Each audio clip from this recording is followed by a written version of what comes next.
Shalom. First and foremost, giving all praises, honor, glory, respect, and blessings to Yahweh, Ba'ashem, Yahweh Shai, Ba'ashem Rachakwadash. Salutations to the Lord's elect on the four corners of the earth, pushing this truth and sincerity while patiently waiting for Yahweh Shai's return. And as always, we give double honors to our apostles and elders of Great Millstone, which have taught us everything we know through the spirit and power of Yahweh, Ba'ashem, Yahweh Shai. And welcome to another series of It's Going Down, being brought to you by the spirit and power of Yahweh, Ba'ashem, Yahweh Shai. North Korea launches most powerful missile in years. Now, when it says most powerful missile, it's not talking about the most powerful missile on the planet. It's talking about the most powerful missile in their arsenal. Because as far as we know, Russia has the most powerful missiles on the planet. Okay, and a matter of fact, Russia has a weapon called Satan 1 and Satan 2. Now, they say that Satan 2 is a nuclear bomb that's powerful enough to destroy a country the size of Texas. Now, I highly doubt North Korea has a missile that powerful. So this is a missile that North Korea is testing that is most powerful of their country, not the most powerful missile in the world. North Korea has fired what is believed to be an intermediate range ballistic missile, IRBM, which fell into waters near Japan, according to Bloomberg.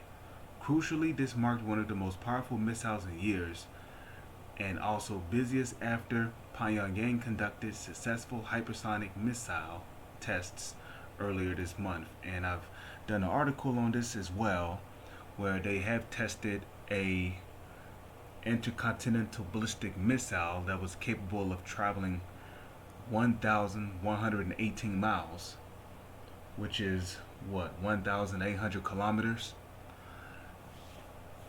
So apparently this missile is more powerful than the previous missile they tested earlier this month.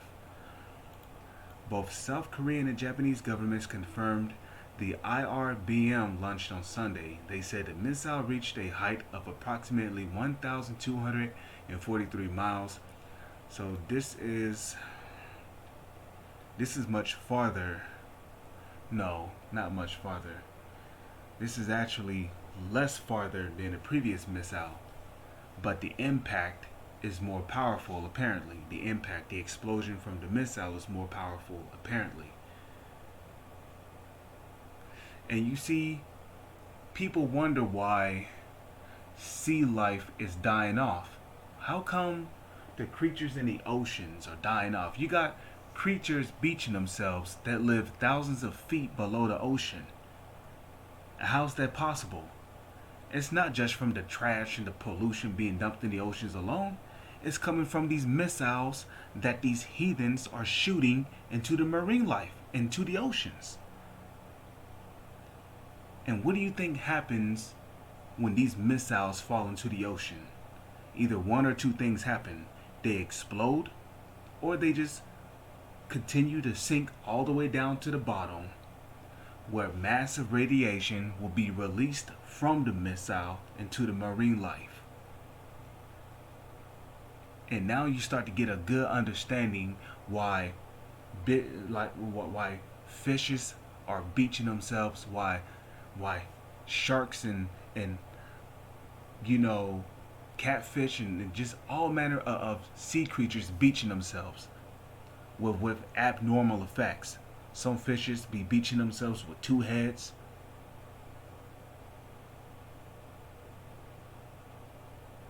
There's a lot of sea creatures that live deep below the oceans that are literally rising up to the top and beaching themselves, because their habitation is becoming uninhabitable because of these damn missile tests. And we got Moab to thank for this, because you North Koreans, you're not North Koreans, okay? You come from Moab.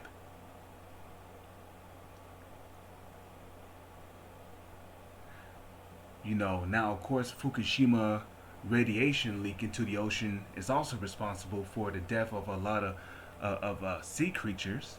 Don't get me wrong, but this is also another reason why sea creatures are dying.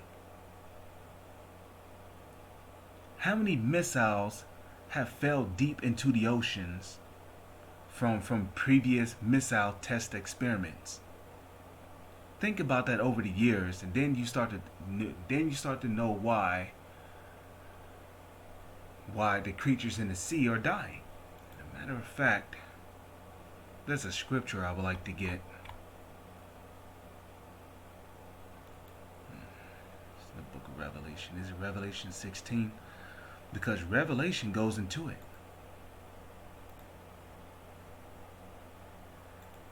This is why we need a Lord and Savior. That's why we need Yahushua to come back. Because these heathens have gone mad. So I'm going to just go ahead and do this.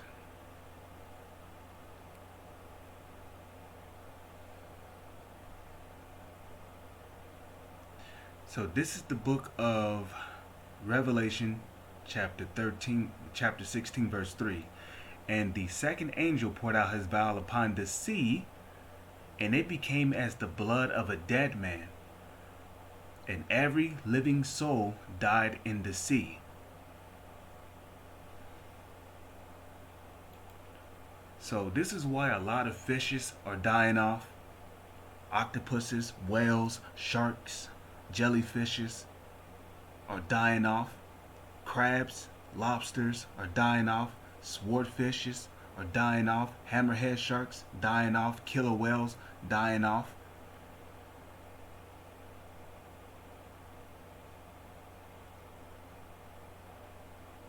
All manner of fishes are dying off because pollutions are steadily hitting the oceans.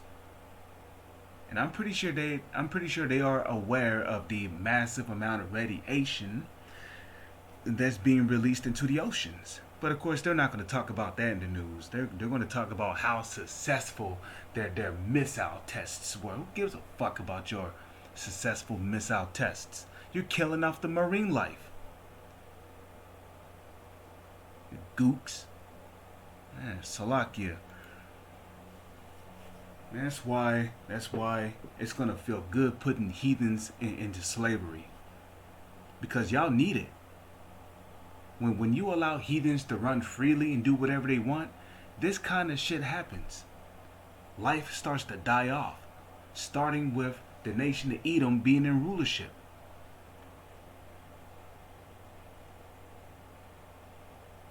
So this is supposed to be some kind of glorification for them, right?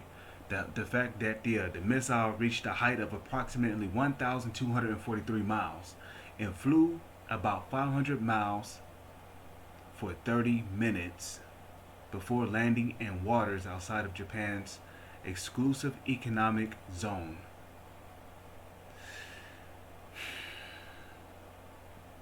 You see the news right there, man. If the missile were fired at a normal apogee, its range would be up to 3,500 kilometers and 5,500 to 5,500 kilometers, which is nearly enough range because how far? Let me hold on. Let me type that in again. Cause I believe they said that from America, from North Korea to America, they say that the distance is like 6,000, 8,000 something kilometers. Let me type that in Google real quick. I just want to just have a look at it. Let's see. How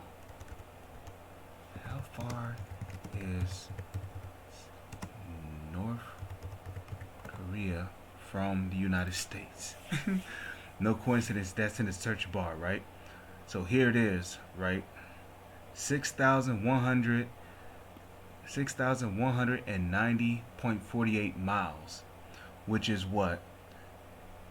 9,962 kilometers. So this kind of intercontinental ballistic missile would not have enough range to reach the United States, but maybe perhaps Japan. And a matter of fact, let me type that in. How far is Japan from North Korea? Okay, 1,187 kilometers. So the kind of missile power that North Korea have could definitely reach Japan.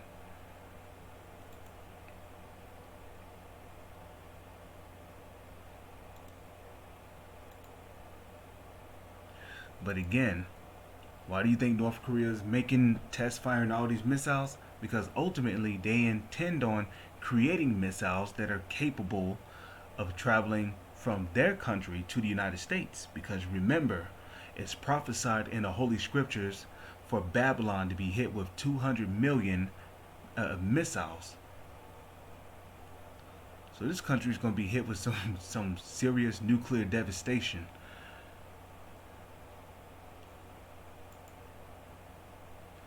So it says that this missile has a range. Well, it says if the missile were fired at a normal apogee or apogee, its range would be up to 3,500 kilometers to 5,500 kilometers. So of course they know they can reach Japan, but North Korea's goal is to really create intercontinental ballistic missiles that are capable of reaching the United States. Okay, and 5,500 kilometers is that's not too far from 9,962 kilometers. If they was to put a intercontinental ballistic missile on a warship or something like that, and was to travel halfway across the seas to get to the United States, they could most definitely shoot this kind of missile technology on the United States, making it an IRBM and North Korea's longest test since 2017. Joseph Dempsey, Research Associated for Defense and Military Analysis, the International Institute for Strategical Studies in London, told CNN. So that's pretty much all I'm going to read there. So let me get that. Joel. Okay, go ahead and get to the point here. Because what we're seeing here is prophecy written all throughout the Holy Scriptures. Joel chapter 3 verse 9. Proclaim ye this among the Gentiles. Okay, the Gentiles of Joel 3 verse 9 is talking about so-called white people who are descendants of Esau, Edom.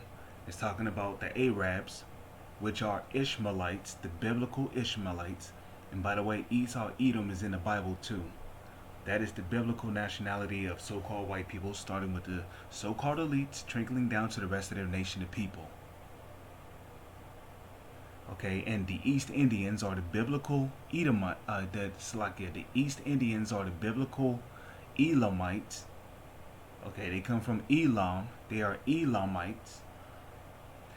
The Japanese, they come from the biblical Ammonites. They are biblical Ammonites. Okay, Chinese people, South Koreans, North Koreans, they are all descendants of Moab. They are Moabites. They are the biblical Moabites. Africans are the biblical Hamites. Africans are the biblical Hamites. Hawaiians are the biblical Japhites.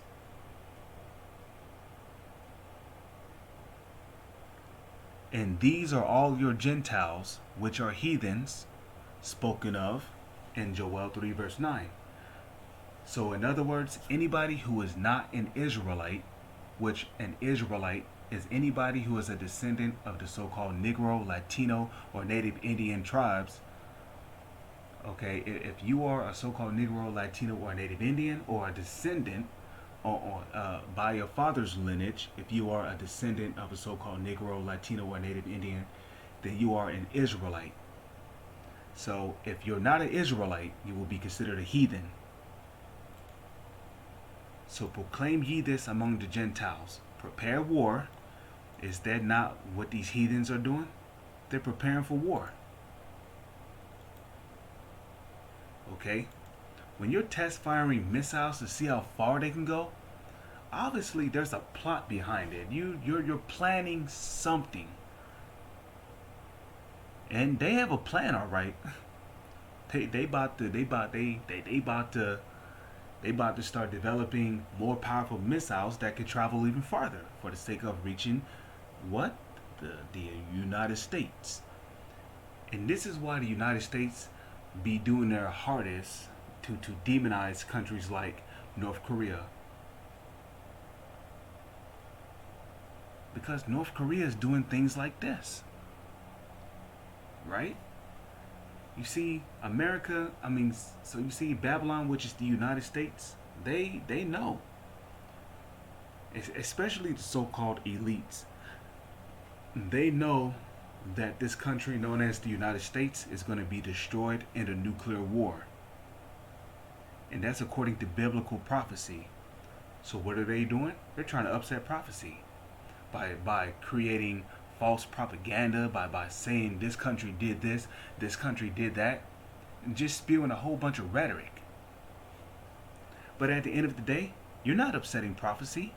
The Lord said in Isaiah chapter 55 verse 11, the Lord said, so shall his word be that go forth out of his mouth. It shall not return unto him void, but it shall prosper in the thing whereto he sent it, and it shall prosper in the thing which he please. So ain't no prophecies being upset. Prophecy will continue to play out the way they play out, like they're meant to play out. And there's nothing you can do. Prepare war, wake up the mighty men, let all the men of war draw near, let them come up. So with that, I'm going to say shalom, and on to the next one.